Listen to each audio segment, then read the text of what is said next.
taala. Allah mudahkan kita membuka kalimat kita. Allah mudahkan kita untuk menyambut seruannya, hadir di rumahnya. Allah mudahkan kita pula untuk menunaikan sholat subuh berjamaah, dan juga Allah mudahkan kita untuk sama-sama ikut beriktikaf dengan niat menuntut ilmu. Mudah-mudahan semua perkara yang telah Allah mudahkan kepada kita ini betul-betul Allah berikan ganjaran yang besar dunia dan akhirat. Amin ya rabbal alamin. Salawat dan salam senantiasa tercurahkan kepada junjungan kita baginda Nabi Muhammad sallallahu alaihi wasallam, para keluarga dan sahabat-sahabatnya yang telah berjuang dengan penuh pengorbanan membawa kita menuju kepada keselamatan dunia dan akhirat. Sidang jemaah rahmati Allah, alhamdulillah kembali Allah pertemukan kita pada pagi hari ini untuk sama-sama kita berusaha terus membersamai Al-Quran. Mudah-mudahan usaha kita untuk terus bisa membersamai Al-Quran telah Allah balas dengan usaha Al-Quran yang nanti akan membersamai kita di hari akhirat. Amin ya rabbal alamin. Sedang dirahmati Allah Subhanahu wa taala, kita masih di dalam surah Al-Baqarah, dan alhamdulillah ini merupakan penghujung daripada juz pertama daripada surah Al-Baqarah, yaitu ayat 138. Ayat 138 yaitu pada firman Allah, sibghatallah wa man ahsan minallahi sibghah. Ini ayat 138. Sudah rahmati Allah Subhanahu wa taala. Ayat ini sebelumnya bahwasanya ayat ini punya asbab nuzulnya.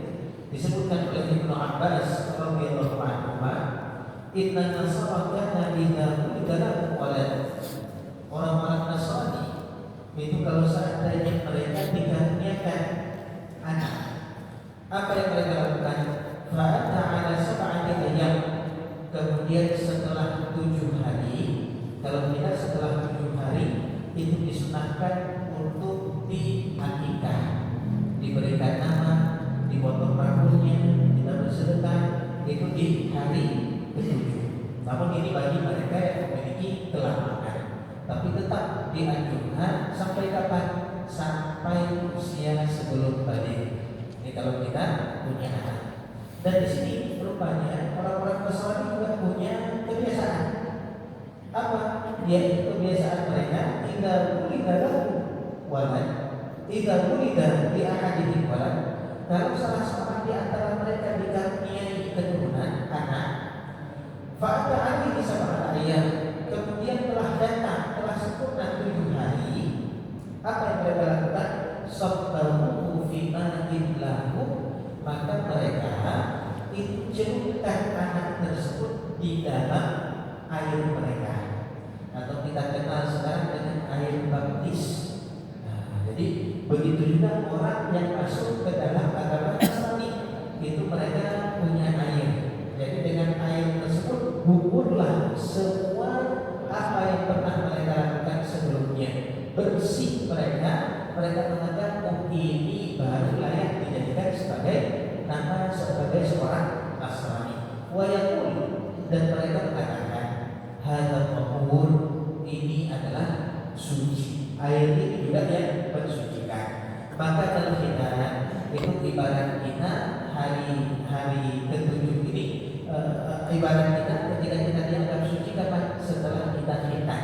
Tidak ada lagi yaitu najis-najis atau perkara-perkara keburukan yang ada di dalam pada diri kita.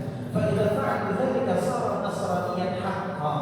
Kalau sudah dibaptis, maka mereka dianggap sudah menjadi Nasrani hakiki. Fa anzalallahu hadhihi ayat, kemudian Allah turunkan ayat ini. Sibghatallah. Apa makna sibghah? Jemaah rahmati Allah. Asal kalimat sibghah yaitu maknanya adalah celupan. Jadi dipakai untuk kain.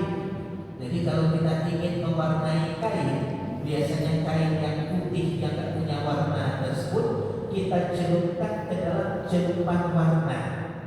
Semakin bagus celupan tersebut, kualitas airnya, maka warnanya itu menjadi paten, betul-betul bertahan lama.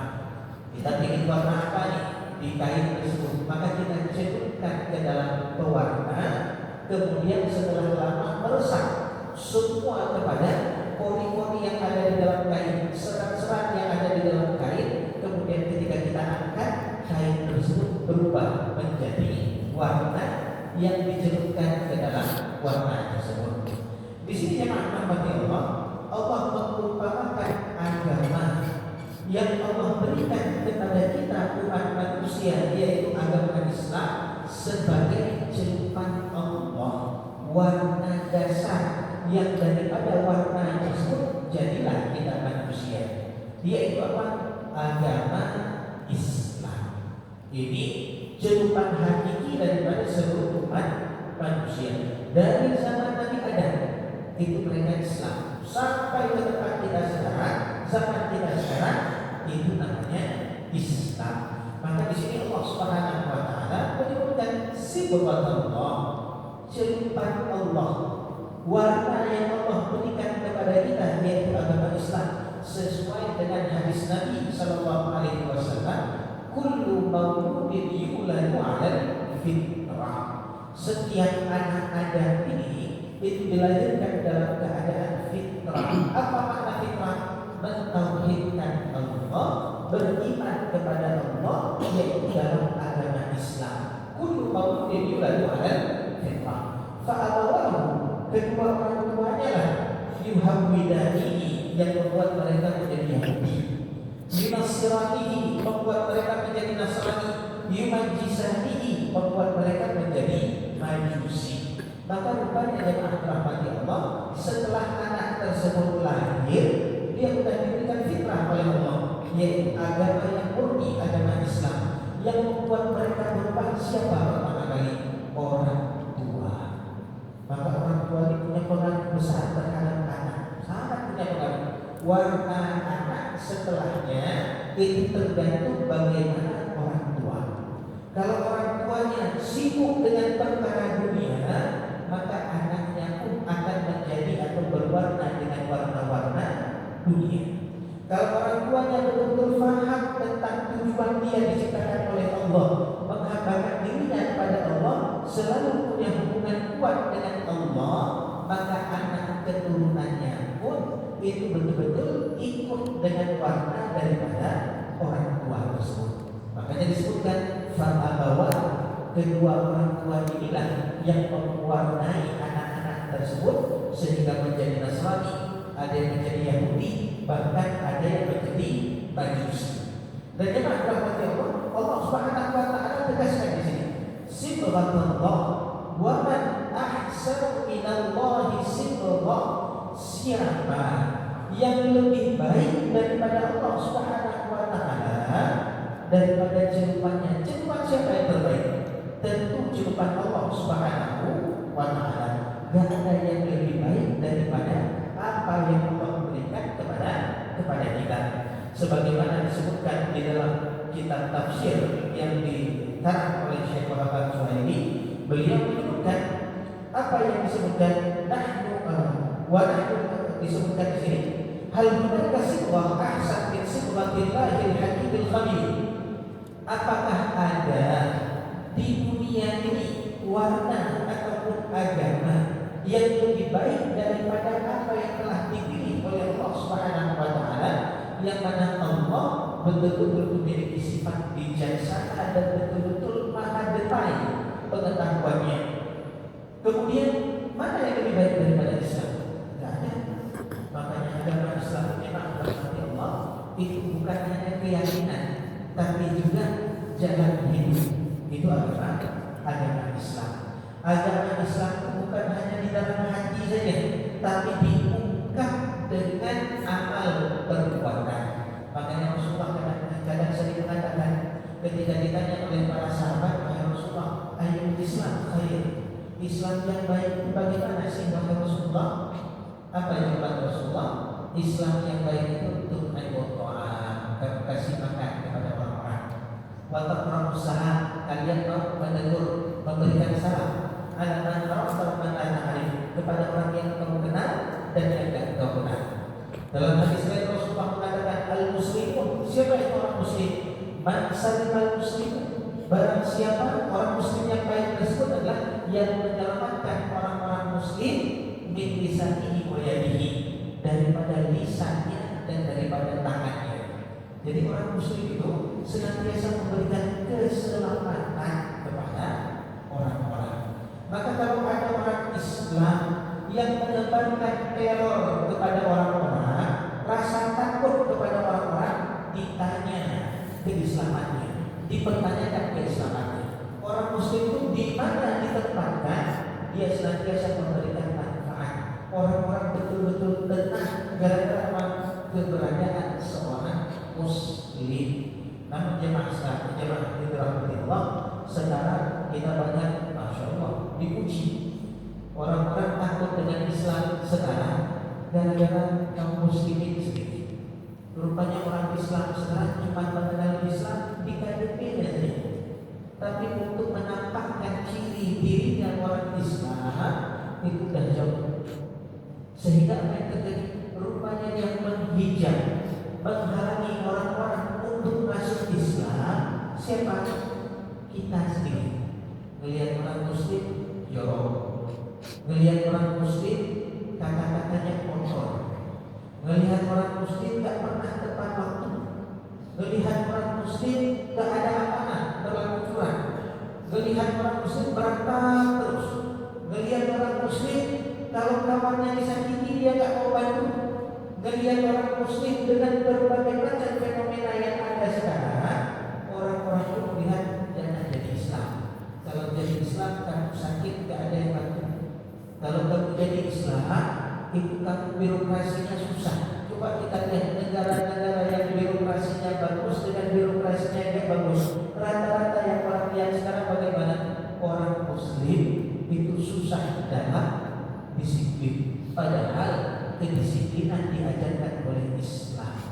Bangun tidur, agama lain tidak bangun tidur cepat-cepat. Kita punya kewajiban ketika subuh. Tapi apa yang terjadi sekarang jemaah rahmati Allah? Kita lihat sendiri, kalau usah jauh-jauh kita lihat kadang di dalam keluarga kita sendiri. Tak satu lagi kita bangunin anak. Untuk bangunin anak, padahal kata Rasulullah, kata Allah dalam Al-Quran, wa'mur ahlaka bis-shalah, perintahkanlah keluargamu untuk sholat. Wastabir 'alaiha, bersabarlah kalian untuk selalu mengajak mereka. Rupanya mengajak keluarga untuk sholat pun perlu sabar. Bukan sekali dua kali. Imam sudah bilang kemarin kamu suruh sholat, jika ada pemahaman kita dia, padahal kita disuruh untuk suruh selalu dan disuruh bersabar. Disuruh bersabar, rupanya berat. Ada seorang bapak datang ke saya ketika sebelum pengajian, Ustaz, gimana saya suruh anak saya sholat? Udah saya suruh, usianya udah usia kuliah, tapi gak kuliah, kerja. Gimana saya suruh? Dan saya suruh Ustaz, iya saja, tapi enggak. Saya kerasin, enggak pulang rumah 3 malam. Saya takut kalau seandainya enggak pulang, ini buat apa-apa, saya sendiri yang kena. Tapi kalau dia pulang, saya ingatin terus sholat, enggak betah di rumahnya. Jadi gimana saya buat? Rupanya jemaah rahmati Allah, menjadi orang tua itu rupanya usianya berat. Untuk supaya sama-sama masuk surga itu masya Allah berat rupanya zaman sekarang. Maka jemaah rahmati Allah, betul apa kata Allah? Wa'mur ahlaka bis-shalah, ingati terus, perintah terus keluarga untuk sholat. Wastabir, sabar dengan apa yang kalian lakukan. Itu orang muslim sendiri. Wa man ahsanu minallahi sidqan, siapa yang lebih baik daripada agamanya, daripada ceritanya, daripada Allah Subhanahu wa Ta'ala. Kemudian rahmati Allah Subhanahu wa Ta'ala, Allah Subhanahu wa Ta'ala mengatakan wa nahnu lahu aqibun, orang-orang yang beragama Islam yang mendapatkan celupan daripada Allah tersebut, apa yang mereka lakukan? Wa nahnu lahu aqibun, mereka punya cirinya yaitu apa? senantiasa terus menjadi hamba Allah, dan kami kepada Allah selalu beribadah, menghambakan diri kami kepada Allah, memposisikan kami di hadapan Allah sebagai budaknya Allah. Maka ciri orang Islam berserah diri, gak banyak protes dengan apa yang diberikan oleh Allah. Kenapa? Ini kalau kita banyak protesnya, itu seakan-akan kita masih kurang yakin dengan Allah, masih kurang yakin. Kalau kita banyak protesnya, jangankan kepada Allah, para sahabat kepada baginda Rasulullah kan banyak protes. Disuruh duduk sama Rasulullah. Ada cerita ketika Rasulullah lagi menenangkan para sahabat dengan mengatakan duduklah kalian. Ada sahabat yang di luar lagi berjalan, terdengar di telinganya disuruh duduk. Yang disuruh oleh Rasulullah dalam sini, tapi dia terdengar duduklah kalian, langsung duduk di jalan. Ketika Rasulullah keluar kok duduk, rupanya apa? Saya mendengar perintah Nabi duduklah, maka saya tidak mau menjadi orang yang melanggar perintah Nabi. Jemaah rahmati Allah Subhanahu wa taala, kenapa? Keimanan mereka yang luar biasa, yang betul-betul yakin bahwasanya tidak ada kebaikan kecuali kebaikan daripada Allah. Apapun yang diperintahkan oleh Yang Maha Baik pasti baik. Kita saja selalu bilang sama anak, apa yang mama suruh ikut saja, apa yang ayah suruh ikut saja, baik itu selalu kita. Padahal belum tentu itu baik. Kalau dipelajari belum tentu baik. Tapi selalu kita ingatin, jangan banyak-banyak ikut aja. Ikut saja, karena kita tahu di balik itu ada kebaikan. Menurut diri kita, Allah lebih tahu mana yang paling baik bagi kita. Kapan kita tersadar? Tiap subuh dibaca atau dikumandangkan, as-salatu khairun minan naum. Salat itu lebih baik daripada tidur. Salat itu lebih baik daripada tidur. Sekarang kita nggak sadar, nanti satu waktu kita akan tersadar, betul rupanya sholat lebih baik daripada tidur. Tapi ketika waktu sadar itu, penyesalan di hari itu nggak memberikan manfaat. Nggak ada manfaat lagi. Kalau sadarnya ketika waktu yang semua manusia tersadarkan, rupanya taat kepada Allah itu lebih baik daripada membangkang kepada Allah. Itu kapan? Kalla idza dukkatil ardu dakkan dakka. Ketika bumi ini dihancurkan oleh Allah sehancur-hancurnya. Kalla idza dukkatil ardu dakkan dakka wajah rabbuka wal malaku saffan saffa. Datang Allah Subhanahu wa taala dengan malaikat yang bersaf-saf. Wajib ayatnya ini di jahannam. Hari tersebut didatangkan neraka jahannam, dinampakkan betapa dahsyatnya murka Allah Subhanahu wa taala. Yauma idzin yatadzakkarul insan. Maka ketika hari itu manusia tersadar, manusia teringat, wa anna lahul dhikra. Maka penyesalan di hari tersebut tidak memberikan manfaat. Maka jemaah rahmati Allah, selama Allah masih berikan kita kekuatan, masih memberikan kita kemampuan, maka berusahalah taat kepada Allah apapun keadaan kita. Mau fakir tidak apa-apa, taat kepada Allah. Mau banyak rezeki, jangan lalai, taat juga kepada Allah Subhanahu wa taala. Jangan tunggu hari yang di hari tersebut baru kita mau taat kepada Allah.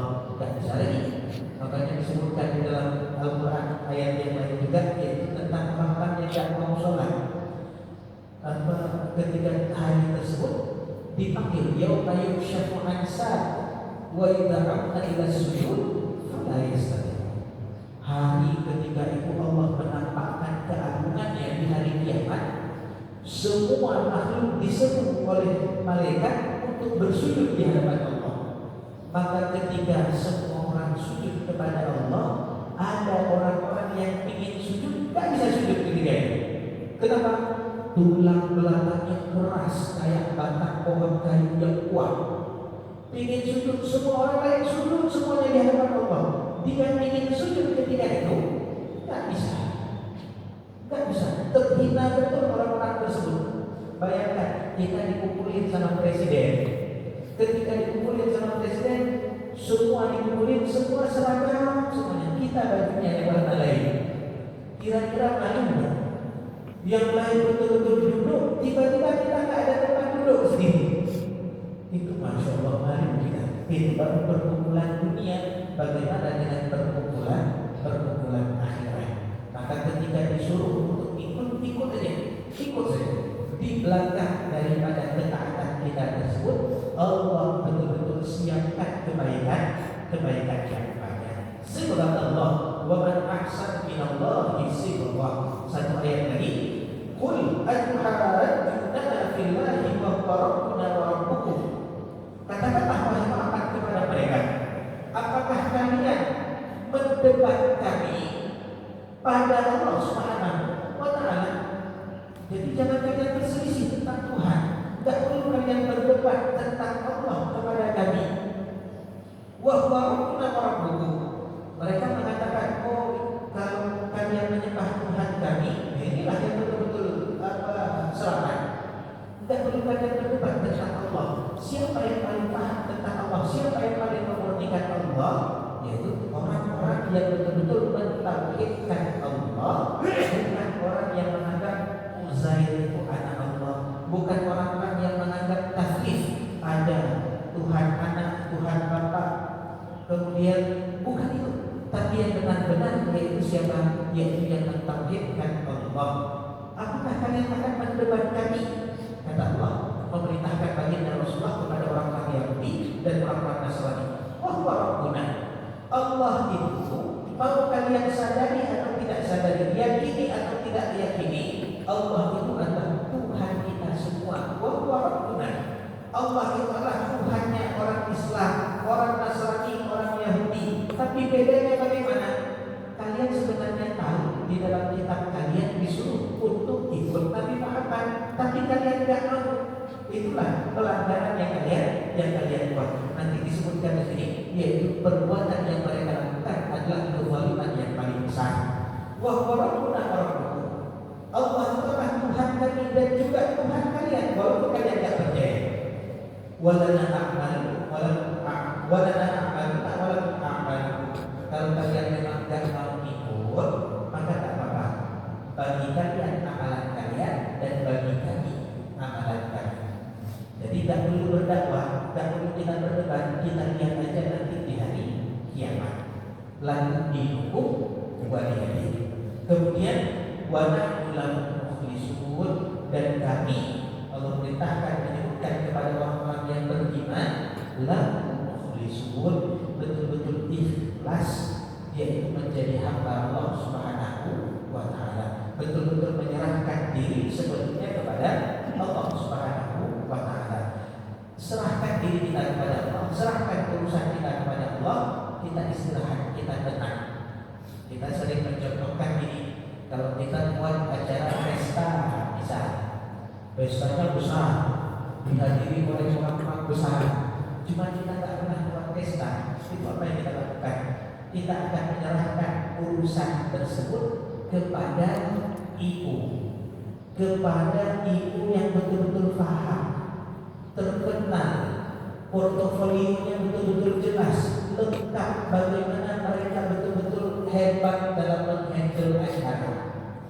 Ketika kita serahkan kepada mereka, kita istirahat. Kenapa? Kita tahu mereka tidak mungkin salah dalam mengerjakan. Udah kita tahu kita pinginnya apa saja, kita maunya apa saja, ini yang nggak boleh. Kita udah sebutkan tamunya siapa saja. Setelah apa yang kita lakukan, kita serahkan sepenuhnya kepadanya. Kita istirahat, kita terima tamu aja, tinggal terima tamu. Tapi kalau kita nggak yakin, udah ibunya internasional, hebat pula, nggak yakin, kita susah. Walaupun udah kita serahkan urusan, kita pun tambah susah. Selalu cek makanan dah masih ada atau enggak, ini hidangan ini gimana, ini tamu ini udah capek kita. Tapi kalau kita serahkan dan yakin, masya Allah nikmat dan kita bisa istirahat. Maka kalau perkara nikah anak yang cuma sehari saja seperti itu, bagaimana dengan kehidupan kita yang 60-70 tahun? Serahkan kepada Allah, tugas kita beramal saja. Setelah amal Allah kasih apa, terserah Allah. Setelah amal Allah pilih buat saya seperti apa, terserah Allah. Tugas saya adalah menghambakan diri saya kepada Allah Subhanahu wa Ta'ala. Terima kasih. Ini dua ayat yang kita ambil daripada surah Al-Baqarah. Kita ambil tajwidnya.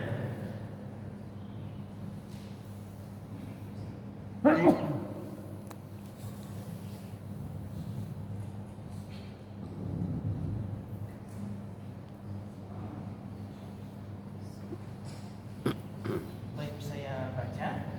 A'udzu billahi minasy syaithanir rajim. Sama-sama. A'udzu billahi minasy syaithanir rajim. Bismillahirrahmanirrahim.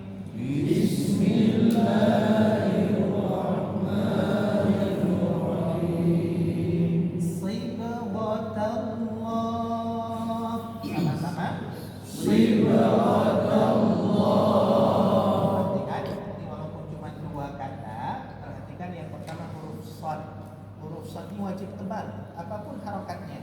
Ketika dia kasrah, dia harus tebal. Jangan dibaca sibghata si, enggak, tapi si, tebal. Dia nampak bedanya. Kalau pakai sin, sibgha. Kalau pakai shad, sibgha. Jadi tebal. Walaupun tebalnya itu derajat paling bawah, ya, itu huruf si. Kemudian yang kedua yang diperhatikan dalam potongan pertama itu tallah, tallah, tanya tipis, Allahnya tebal. Kadang-kadang kita ketika ada huruf yang sifatnya tartik, tipis, istifal, ketemu dengan yang tebal, itu yang tipis terpengaruh.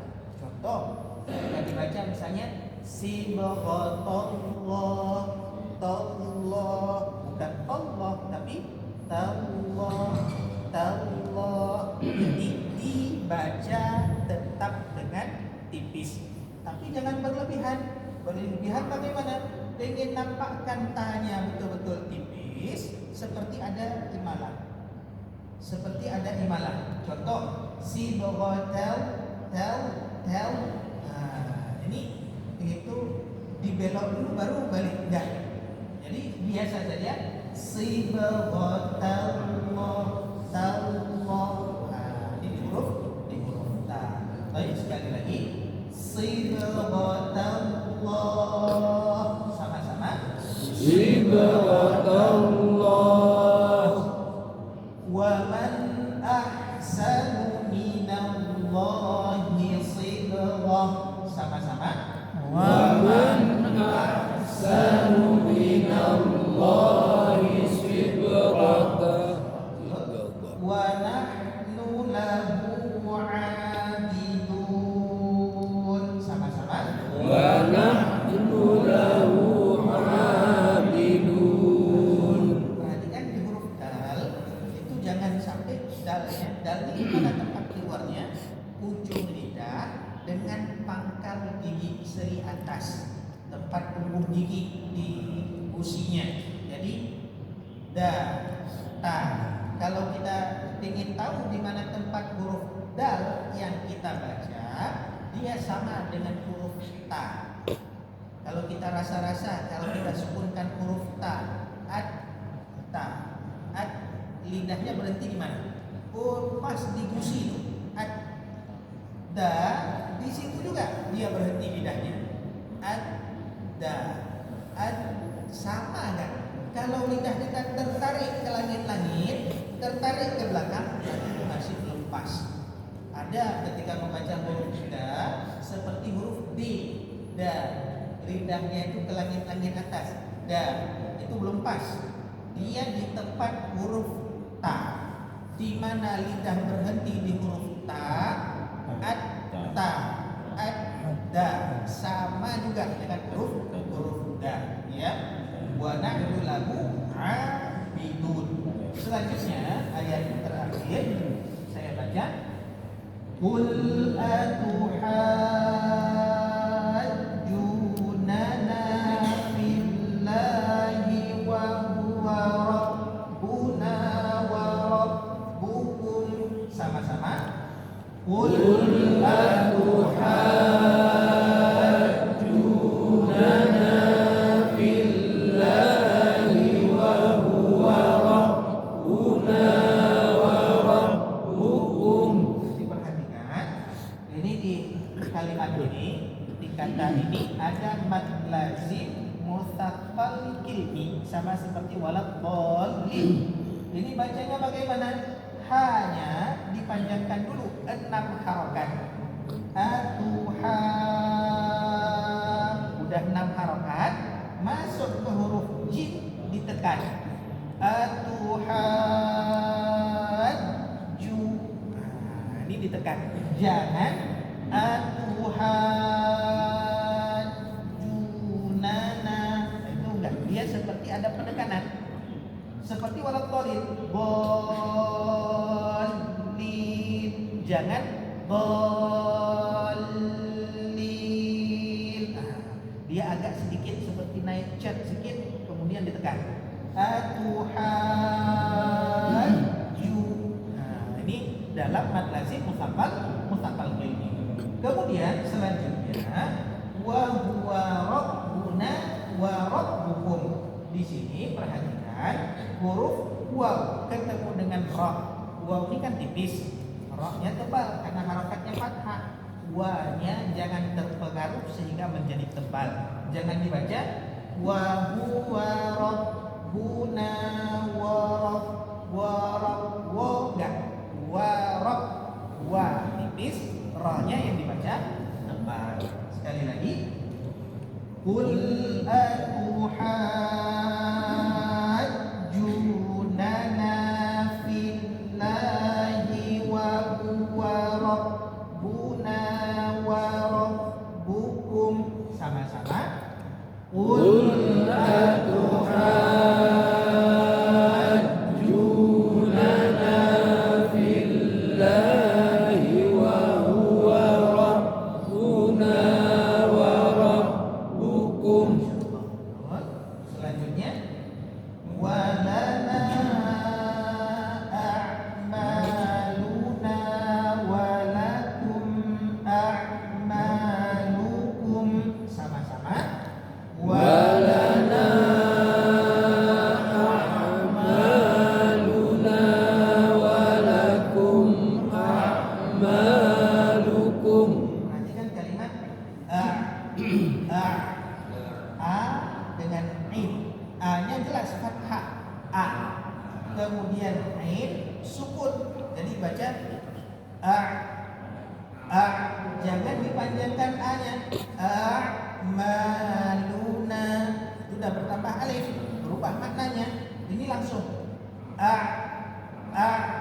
Di ainnya agak sedikit jalan karena sifatnya adalah bayi. Ya, enggak sempurna berhenti. Jangan seperti baca a'maluna. Enggak, tapi a'maluna. Di sini huruf a dan huruf ain. Jangan dua-dua jadi ain. Enggak, atau dua-dua jadi hamzah. A'maluna, tapi a'maluna. Ini huruf a dan huruf ain. Terakhir, wa nahnu lahu mukhlisun. Sama-sama. Wa nahnu lahu mukhlisun. Ini dua ayat daripada surah Al-Baqarah. Selanjutnya silakan Pak Supardi dulu. أعوذ